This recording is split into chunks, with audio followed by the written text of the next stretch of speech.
Happy Ramadan all. Ya, welcome back to belajar public speaking.id bersama dengan gue Samuel, dan kali ini gue lagi mau bahas isu viral dari Medi Reynaldi. Kita mulai. Jadi buat yang belum tahu, Medi Reynaldi adalah seorang content creator yang banyak membahas tentang mainan. Ya, itu yang gue tahu sih. Ya, jadi dia banyak mainan, tapi untuk lebih jelasnya dia bahas apa, kehidupannya bagaimana, lu cari aja channelnya di YouTube Medi Reynaldi. Ya, jadi ada sebuah isu viral di mana dia akan mengucapkan something like ucapan Happy Ramadan di statusnya. Ini gue tangkap ya, jadi ini yang gue tangkap, tapi kalau salah ya udah mohon maaf ya, lu koreksi aja yang benernya gimana. Tapi yang gue tangkap adalah dia seperti mengucapkan Happy Ramadan, dia mengunggah foto bersama dengan pasangannya, dan ada seorang netizen yang ngomong ke dia, baru tahu kalau Medi itu adalah muslimah, ya itu gitu teksnya.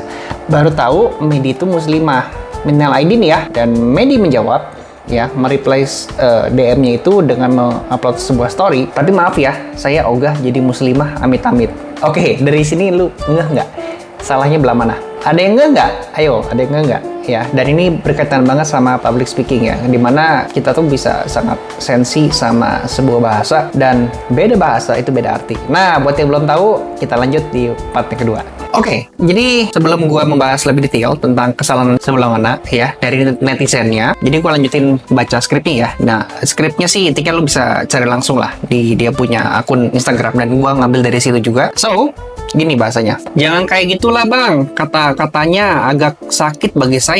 Oh, kenapa? Saya nggak peduli, itu kata Medi ya, kata Medinya gitu. Katanya nggak mau jadi muslimah, sama kata amit-amit. Jadi muslimah atau enggak itu sesuai kepercayaan, tapi kenapa harus ada kata amit-amit? Itu kata si netizennya. Lah, ya pilihan saya lah, amit-amit saya jadi muslimah, itu kata si Medinya. Lawak lu, jadi konten kreator itu toleransi, nggak usah pakai kata-kata nggak sudi, paham kamu? Memang bebas kita untuk memilih kepercayaan, tapi jangan hina salah satu agama di Indonesia. Kalimatmu seakan akan merendahkan umat muslim. Saya yang blur aja respect, masa kamu enggak ya. Nah, lu untuk percakapan berikutnya lu bisa baca status IG-nya aja. Ini gue mau bahas dari dua sisi ya. By the way, kita harus tahu bahwa Medi adalah seorang content creator dan dia sudah experience banget, followersnya sudah banyak, subscribersnya sudah banyak, dan tentunya dia sudah boleh dibilang menguasai lah kondisi, menguasai media, udah ngerti psikologi orang, sudah terbiasa menanggapi komentar netizen yang sometimes nggak nyambung, sometimes nyambung.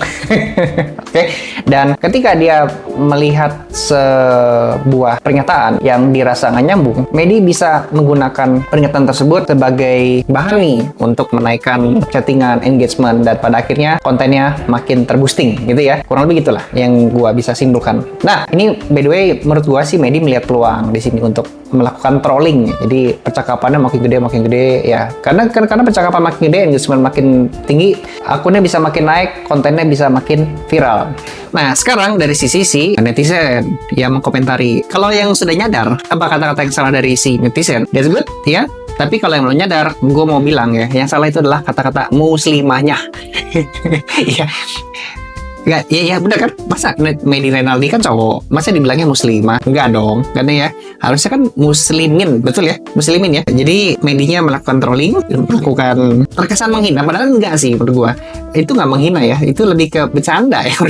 Tapi si netizennya kebakan gitu. Oke, but di part gua adalah kalau kita sebagai netizen, kayaknya kita harus jangan kebawa emosi ya, utamakan dulu logika supaya kita bisa berpikir, ini orang kenapa kayak makin menantang ya, jangan-jangan di part gue yang salah gitu menurut gue ya. Tapi kalau kita sebagai Medi, itu adalah langkah yang tepat, karena kan gue anggap kalau kita sebagai Medi, kita adalah seorang content creator yang membutuhkan engagement tinggi, dan melakukan hal seperti itu gue kayaknya juga akan melakukan sih. So, itu dia pelajaran yang I think this is really good ya, dari contoh kasus langsung yang bisa kita tiru. Jangan sampai kita malah yang jadi dipermalukan, maksud gue gitu ya. Jadi daripada dia permalukan, lebih baik mohon maaf menurut gue, daripada menurut gue ya, yang sok baik, so oke, so suci mungkin ya. Gua nggak bisa bilang dia so suci, nggak. Cuman menurut gua sometimes kan kadang-kadang kita ngotot dengan pendapat kita, dan orang akan menganggap kita itu sebagai so tahu, so suci, so benar, so baik. Mungkin masuk kita baik, tapi orang nggak nerima jadi bilang kita so baik. Lebih baik kita kalau masukin ide, mempengaruhi orang, menginfluence orang, kita mulai dulu dengan menanyakan pendapatnya dia, daripada langsung menjudging. Kecenderungan orang akan langsung menolak dan menganggap kita itu so tahu, so baik dan sebagainya. Dan itu akan memunculkan namanya self defense mechanism.